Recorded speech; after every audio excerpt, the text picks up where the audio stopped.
ఎంతో ఆసక్తిగా ఎదురుచూస్తున్న హిందూ నూతన సంవత్సరం ఉగాది సమీపిస్తోంది. ఉగాది అంటేనే కొత్త ప్రారంభాలు.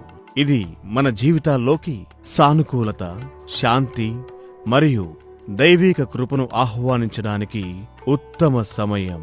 9 గ్రహాల దేవతలను ప్రసన్నం చేసుకోవడం ద్వారా సంవత్సరాన్ని ప్రారంభించడం కంటే పవిత్రమైనది మరొకటి ఏముంటుంది? వేద జ్యోతిష్య శాస్త్రం ప్రకారం మన విధిని రూపొందించడంలో నవగ్రహాలు కీలక పాత్ర పోషిస్తాయి. ఇందులో అనుకూలమైన గ్రహాలు విజయం సాధిస్తాయి. అయితే అననుకూలమైనవి పోరాటాలకు దారితీయవచ్చు.